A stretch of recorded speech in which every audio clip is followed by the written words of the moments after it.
Pessoal, nesse vídeo eu vou abrir aqui meu WhatsApp e vou olhar as últimas perguntas que pacientes me enviaram, pacientes da vida real me enviaram e que eu respondi, para vocês verem que muitas vezes as dúvidas que surgem aqui, elas são úteis para todo mundo.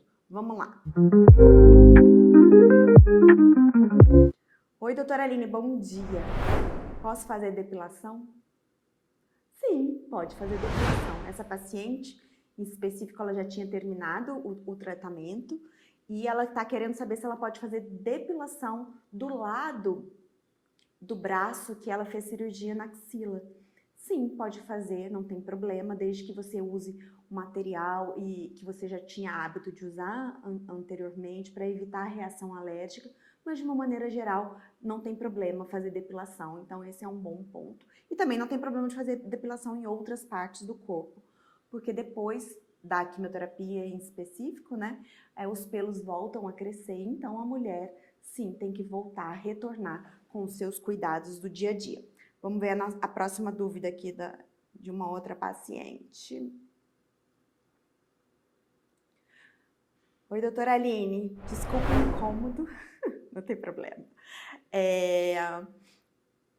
Gostaria de saber, meu dente quebrou e eu gostaria de saber se posso ir no dentista. Sim, pode ir no dentista.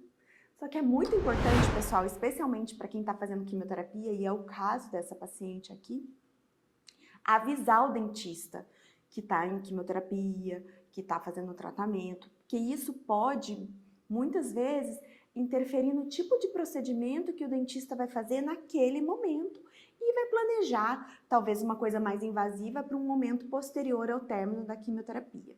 E muitos dentistas também ficam mais seguros, e eu acho uma coisa muito boa, entrar em contato com o oncologista para conversar sobre o procedimento dentário que é necessário ser feito naquela paciente e versus o tratamento oncológico que ela está fazendo para ver se tem algum problema. Então, acho que nesse momento, conversar e perguntar é a melhor maneira de evitar que cause, que você tenha algum problema. Mas sim, você pode ir no dentista.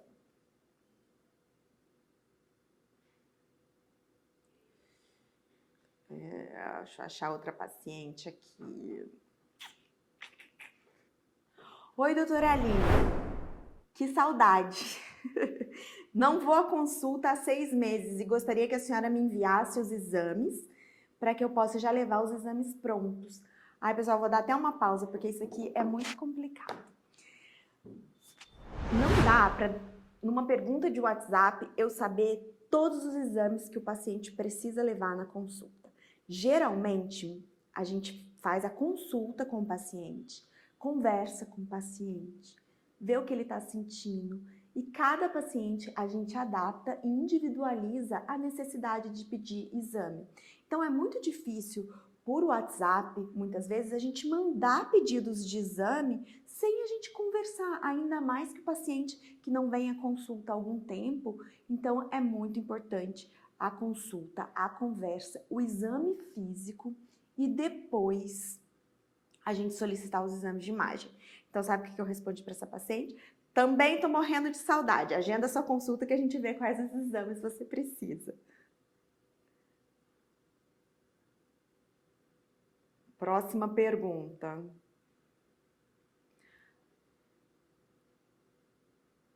Oi, doutora Aline, eu tô tomando tamoxifeno e estou com sangramento vaginal. Isso é uma pergunta muito comum também que aparece no nosso WhatsApp. É muito importante a gente avaliar e geralmente a gente precisa de uma consulta para entender essa questão. As pacientes que usam tamoxifeno, elas podem sim menstruar e elas podem ter regularidade menstrual ou irregularidade menstrual. E tem algumas pacientes que não menstruam durante o uso do tamoxifeno. Então, sangramento vaginal a gente precisa investigar.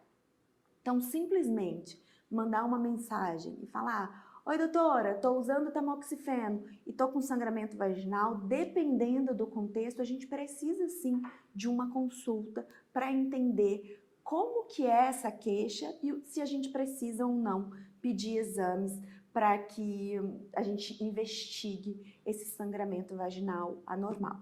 Mas é sempre muito importante comunicar ao médico e agendar a consulta para que a gente possa avaliar se esse sangramento, sim, faz parte do contexto ou não. A gente precisa buscar a causa disso. Oi, doutora. Aqui é a Tananã. E eu tô com febre de 37,9. O que eu faço? Olha, essa paciente que me mandou essa mensagem, ela tá com febre e ela tá em quimioterapia. Outra orientação muito importante e que geralmente eu deixo para os meus pacientes até mesmo por escrito, porque isso é muito importante. Paciente que está em uso de quimioterapia e que faz febre de 37,8 para cima, essas pacientes, elas precisam, além de tomar um antitérmico, né, para poder abaixar a temperatura, elas precisam ir a uma emergência para que sejam avaliadas por um médico e que façam um hemograma. Porque nesse hemograma, que é o exame de sangue, a gente consegue ver se a imunidade daquela paciente está baixa, se está normal ou se está aumentada, se tem ou não tem infecção, se aquela paciente precisa começar um antibiótico que dá para fazer em casa, começar um antibiótico que vai fazer internada ou até mesmo fazer um antibiótico, não fazer antibiótico. Então, sinal febre em paciente que faz quimioterapia é um sinal de alerta e essas pacientes precisam ir numa emergência e pedir para o plantonista, para o médico do plantão, entrar em contato com o seu oncologista. O que mais? Oi, doutora, eu posso fazer uma tatuagem? Pode fazer tatuagem. Depende do momento, né? Essa paciente especial, ela já tinha terminado o tratamento de quimioterapia, ela está em controle, não está fazendo nenhum tipo de tratamento. Então, ela pode sim fazer tatuagem na região do corpo que ela quiser. Mas é sempre importante perguntar para o médico, e vale aqui, em relação à tatuagem, uma atenção que a gente deve tomar. Tá tudo bem fazer tatuagem, mas pelo menos de 3 a 4 semanas do momento que você fez a tatuagem, você não pode fazer o exame de ressonância nuclear magnética, porque isso pode dar alteração ali, que a tinta da tatuagem ela tem metal e pode dar alteração no campo magnético. Então é muito importante essa informação. Você pode fazer tatuagem, mas evitar o período da quimioterapia, porque é um método invasivo, e evitar também o período em que você vai fazer seus exames de controle, especialmente se você precisa fazer ressonância. Então, é muito importante ter essa informação em mente. Isso vale também para micropigmentação de sobrancelha, que é uma dúvida muito frequente dos pacientes. Pode fazer, mas a gente tem que lembrar dessa questão da ressonância. Bom, pessoal, se você gostou desse vídeo,